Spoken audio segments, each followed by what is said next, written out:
it's media representation, it's policy, all of these pieces that work together to make sure that there is no reflection of who we are as human beings. So why would our education system reflect that? Indian education is an incredibly important part of our school system. It's federal programming, federal dollars that are to be used within our school system to support Indigenous students.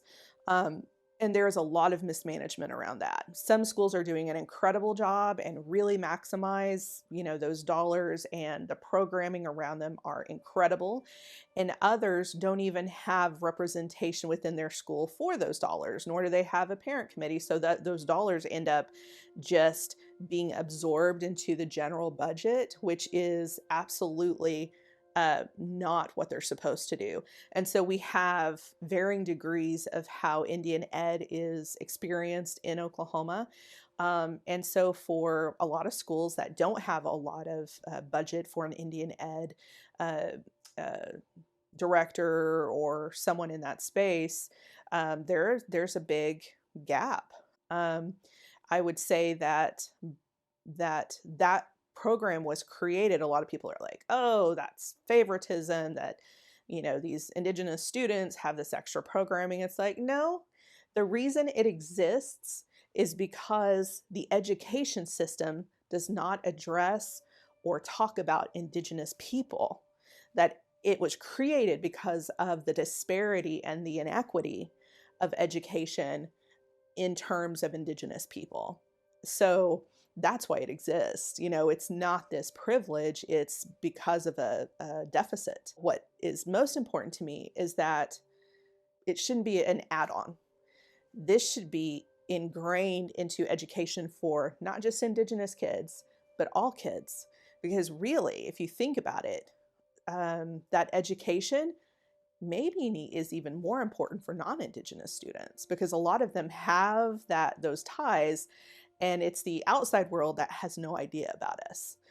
So my hope is that there was legislation that was proposed a couple of years ago in the state called Indian Education for All. And it was trying to bridge that gap so that we can modify books and curriculum to be more accurate about what all of our students are learning.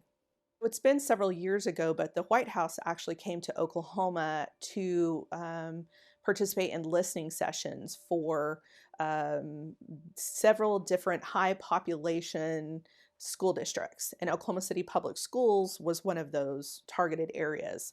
And so my daughters attended that. I attended, several students, and it really was just their feedback. And so for me, that was incredible to have, I know what my family faces, but I didn't know so many of us were experiencing the same things.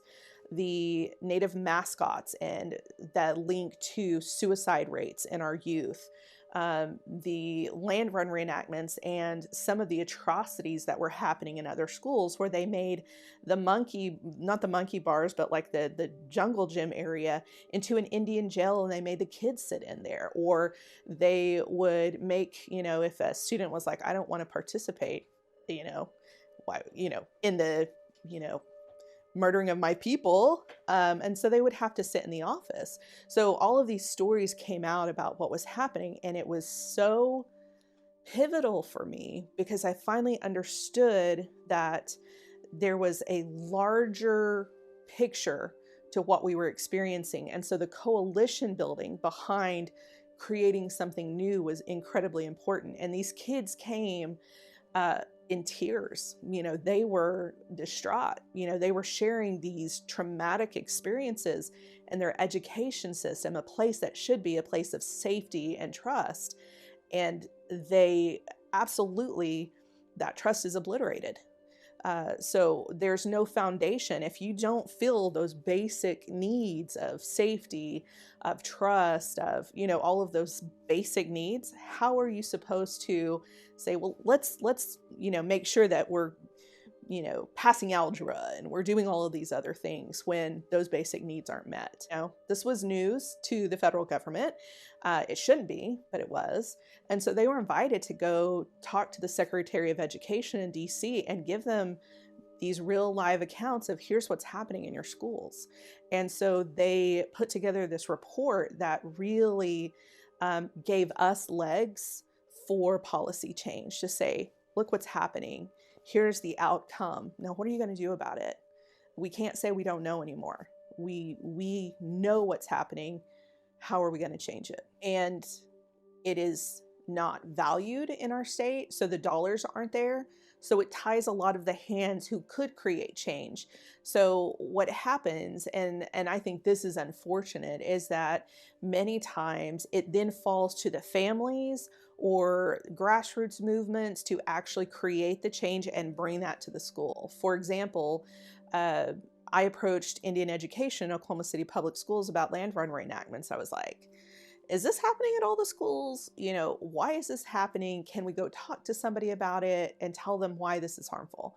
So we did that, and their reaction initially was like, well, this is a really good time. The kids really enjoy this. This is, a really, what we could do is make it more accurate. We might put Indian kids out there first and then have the other kids, do the run, and they can make some statement about it being their land. We were like, no, are we trying to create more trauma, for our kids? This is not, the whole point is that reenactments inevitably are celebrations, and we cannot merge the two. Should they learn about it? 100%. Should we celebrate it? No, we shouldn't. And so what we did is we ended up having to create a program to take the place of land run reenactments and saying, here it is. We're gonna launch it. This has been 4 years back, and we created something called Oklahoma History Day, which told the story of Oklahoma from a freedman perspective, a native perspective, an immigrant perspective, and a government perspective. So, and it was first person storytelling and engaging, and they got to participate in activities that would, creating something that would have happened at the time.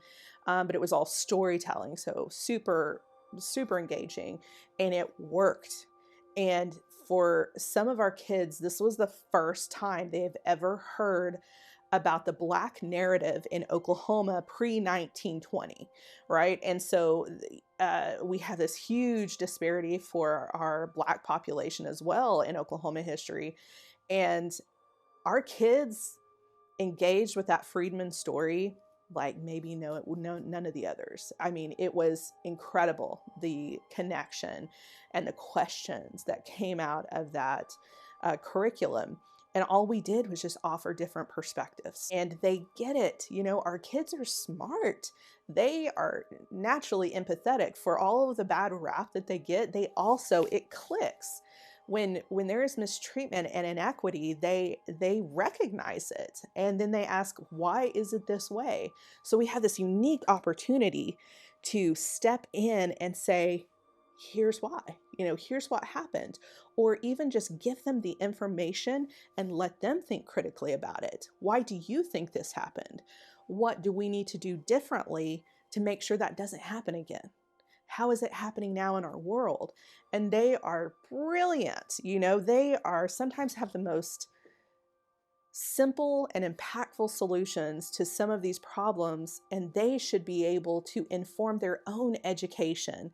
We just have to give them facts and accuracy within that educational system so that then they can create the solutions to the problems that we as adults sometimes grapple with too much and make far too complex. Oklahoma City Public Schools no longer participates in land run reenactments, but it also took an assistant superintendent who wasn't from Oklahoma. She heard the story. She was from somewhere up northeast, and she said, "You guys do what? Why do you do that? Why is this a thing?" And she was like, "We're not doing that." But everybody from Oklahoma was like, what's the problem? So it's that institutionalized Oklahoma racism, very specific to our state, that wouldn't allow the break. It took somebody else from another state going, looking at it in this, macro view to go, yeah, we're going to change that. And so even when I came to the schools and did these presentations, there was such a lack of accurate um, contemporary information about Indigenous people.